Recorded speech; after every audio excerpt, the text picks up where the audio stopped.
তেওঁলোকে যে পৰাস্ত হৈ গৈছে গম পাইছিলে নিজে। লাষ্ট ৰাতিলৈকে সিহঁতে হৰ্চ ট্ৰেডিঙৰ কাৰণে ট্ৰাই কৰি আছিল।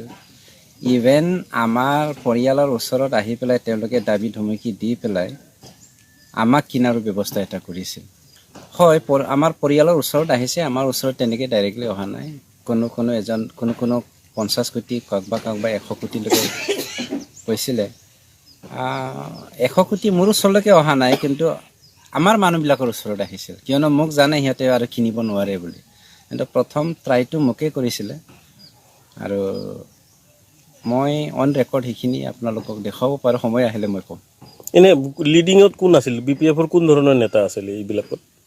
লিডিঙততো হাগ্ৰামা নিজেই লিডিং কৰিছিল। আৰু আপোনালোকৰ পৰিয়ালবিলাকৰ সৈতে যিসকলে যোগাযোগ কৰিছে তেওঁলোক কোন আছিল? তেওঁলোকৰ ৰাইট এণ্ড লেফ্ট আহিছিলে, হাগ্ৰামাৰ মানুহে আহিছিল। ইভেন আমাৰ UPPL-ৰ লিডাৰবিলাকক সকলোকে মানে লগ কৰি পেলাই ডাইৰেক্টলি তেওঁলোকে কৰিব বিচাৰিছিল, তথাপিও ছাকচেছফুল নহ'ল। আৰু এইবাৰ চাগে সিহঁতে কোৱা ধৰণে 6 মাহৰ পাছত চৰকাৰ গঠন কৰিম, সেইটো এনে উদ্দেশ্যহীন তেওঁলোকৰ কোৱা কথাটো। ধৰি লওক, আমাক যদি 4জন কিনিবলৈ হ'লে 400 কোটি লাগিছিলে, আৰু 4জনকে EM দিব লগা দিম বুলিও কৈছিলে, তথাপিও আমাৰ কোনো সিহঁতৰ ওপৰত বিশ্বাস নাৰাখি যোৱা নহ'ল। এনে ইহঁতে যিটো টকা দিব বিচাৰিছিল, ইমান টকা সিহঁতে ক'ত পালেহেঁতেন? সেইটো ভগৱানেহে জানিব, আৰু তেওঁলোকে কি কয় 100 crore মিনিমাম 400 crore 4জনত। হয়, ইমান সহজ নহয়, কিন্তু সিহঁতৰ কাৰণে সহজ, কিয়নো তেওঁলোকে এটা মেছেজ লিখিছিলে, মানে কি লাগে লগ, তথাপিও আমাক এইবাৰ বচাওক, ক্ষমা কৰক, আৰু জীৱনত জাতিৰ নামত আমি এনেকৈ বেয়া কাম নকৰোঁ, এনেকুৱা মেছেজো আমালৈ পঠিয়াইছে। সেইবোৰ চালে মানে সিহঁতে যিমান তেওঁলোকৰ লগত আছিল সমস্ত তেওঁলোকে মানে কি কয় তেওঁলোকৰ মাজত যিমানখিনি আছে সেইখিনি চব দি পেলাইও হয়তো চাগে সিহঁতে কামটো কৰিব বিচাৰিছিলে।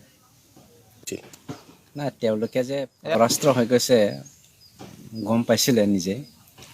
লাষ্ট ৰাতিলৈকে সিহঁতে হৰ্চ ট্ৰেডিঙৰ কাৰণে ট্ৰাই কৰি আছিল। ইভেন আমাৰ পৰিয়ালৰ ওচৰত আহি পেলাই তেওঁলোকে দাবী ধমকি দি পেলাই আমাক কিনাৰো ব্যৱস্থা এটা কৰিছিল। হয়, আমাৰ পৰিয়ালৰ ওচৰত আহিছে, আমাৰ ওচৰত তেনেকৈ ডাইৰেক্টলি অহা নাই। কোনো 50 কোটি কাৰোবাৰ 100 কোটিলৈকে কৈছিলে। 100 কোটি মোৰ ওচৰলৈকে অহা নাই, কিন্তু আমাৰ মানুহবিলাকৰ ওচৰত আহিছিল, কিয়নো মোক জানে সিহঁতে আৰু কিনিব নোৱাৰে বুলি। কিন্তু প্ৰথম ট্ৰাইটো মোকেই কৰিছিলে, আৰু মই অন ৰেকৰ্ড সেইখিনি আপোনালোকক দেখুৱাব পাৰোঁ, সময় আহিলে মই ক'ম।